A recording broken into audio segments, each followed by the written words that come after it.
Hey everybody, how's it going? I hosted a I had a Q&A last week, and now I'm getting back to everybody answering the questions. Okay, we're gonna start from Michael Clatt. Thank you. I think that's your name. I hope I'm saying it right, or Michael Cat. Hope that's your name. Hope I'm not saying it wrong, but he had to ask about defense, our 2019 defense, which I do believe our 2019 defense will be very much improved. We might. I'm gonna make a statement right now and say that we will be top 10 in defense this year. It might not be a situation where one guy stands out. It might end up with some guy having 7 sacks, another guy having 8 sacks, somebody having 10 sacks. A situation like that where everybody's kind of contributing and they're working together as a unit instead of one person dominating the game, which that's what you want. You want multiple people to be able to either engage the quarterback with sacks or engage the quarterback getting interceptions or getting fumbles or creating turnovers, getting sacks, making plays, going the other way, pick sixes, that type of stuff. So I do think and we will be top 10 in the league, and we will have I don't think our players are going to play in the Pro Bowl, but we will have on defense maybe about 5 or 6 Pro Bowls. Not sure if they're going to play because if people when you go to the Super Bowl, you don't get to play in the Pro Bowl, which it's kind of no point. But you still get the thing like they still call out your name and say, okay, you such and such, you made the Pro Bowl or not. 6 interactions on Twitter. So let me read the next questions right now. Okay, I got another question from Chris Stanley. He says, "The unfair repeat of last season. What is a reasonable expectations? Reasonable expectations of us. We either have to make it to a championship game, or either have to go to the Super Bowl. That's how I feel about it. It's either AFC championship or Super Bowl bust. We got to really, locked down. We can't have a season like that. We had a real good season, but we had to understand last year that most of our key players was young. So now that everybody got another year on their belt, it's time for us to take that next step. And yes, that's why I'm holding the expectations of us. We taking that next step. And I feel like we're gonna know it from the jump because we got our first games. We got to go ahead and go out there and win it and get it right. Okay, it says, do you feel that not going after Gerald McCoy was good news or bad news for the Colts? Was a good move or bad move for the Colts? Okay, that question comes from David H. Thank you, David H., for the comment, and thank everyone that sent in a comment. Okay, David H.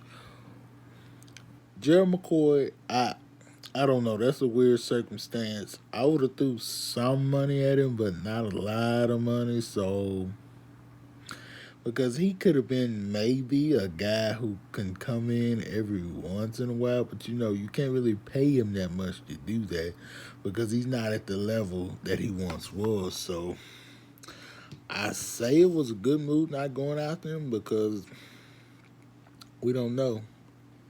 He could be, you know, he could not even be as good as he was last year. Then that's the risk you take with going out there signing free agents. So, but I really kind of like the 2 guys that we got, and two veterans that we signed the year before, last year, about around this time, 2 veterans that we signed, and then now we got Lewis, and we still got Grover Stewart. So man, it's gonna come along. It's gonna come along. We ain't gotta really worry and look and say, oh man, Jerry McCoy. But yeah, it's gonna come along. Do you feel that the coach made moves that actually become contenders or pretenders? Okay, to that question, I say contenders because I really like the moves we made. We went out and got a veteran like Justin Houston, which people gonna say you paid him a little too much, but Justin Houston has been an elite pass rusher his whole career, which he is older now, but still, you got to pay for, you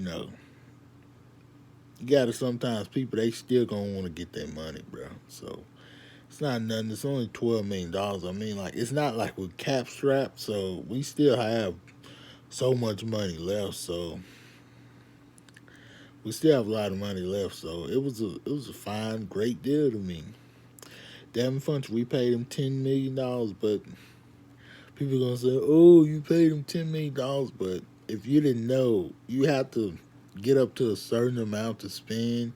Which I would rather take a chance on a player paying him $10 million than have to pay someone locking them up to a 4 year deal, 5 year deal. Cause see, if you're paying someone just for a 1 year or 2 year deal, you can get from under it. So I don't want to be stuck with a player on my team that just doesn't work or just doesn't fit.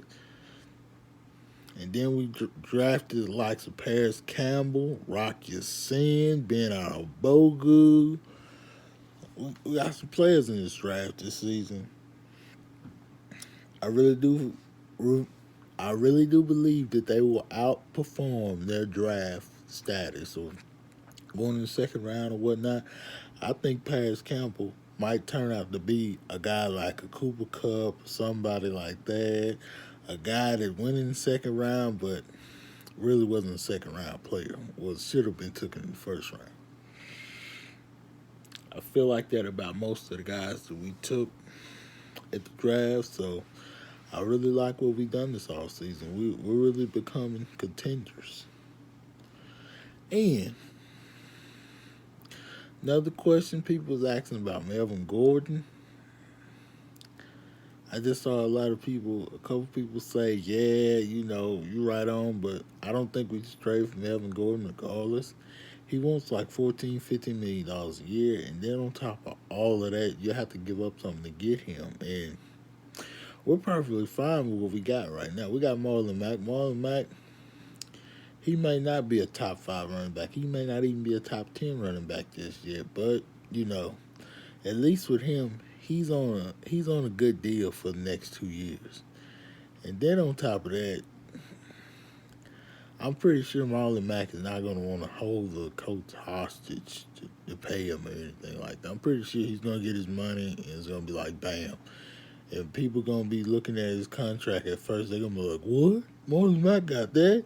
And then they're going to realize after the first year, they're going to say, man, y'all should have paid him more. And then we have the likes of Naeem Hines, which we just took him what he should have. Oh, this will be his second season. So he got actually 3 years left on the deal. Jordan Wilkerson has 3 years left on his deal too. And we only paying those guys like we probably pay all our running backs maybe like $6 million a piece. We got 5 running backs right now on our team that's making half the price of what we can pay Melvin Gordon. So, I mean, people gonna say, well, it's about quality over quantity. No. You just really honestly need a running back. It's better to do it by committee. Because you don't see dominant running backs taking over the game, winning Super Bowls and stuff like that. You don't see that no more. You rather see a complementary backs in the same backfield, and that's how it mostly goes. So it doesn't seem to want to go a different way, but that's how I feel. We have our most success just keeping the running backs we got. I mean, I don't think we should replace them. We didn't get Le'Veon Bell, nothing to come, so I don't think it's that time for us to be going out just trying to go trade for a guy named Melvin Gordon. Now, if Melvin Ingram was available, we might have to put up a little something for that. It's like when Khalil Mack became available. I'm pretty sure Chris Ballard he called to see what was going on. Like if you got a young player and you might have to give up a little something for him, ain't nothing wrong with that. If this guy he's going into his next contract out this rookie deal, maybe the team just didn't want to pay him.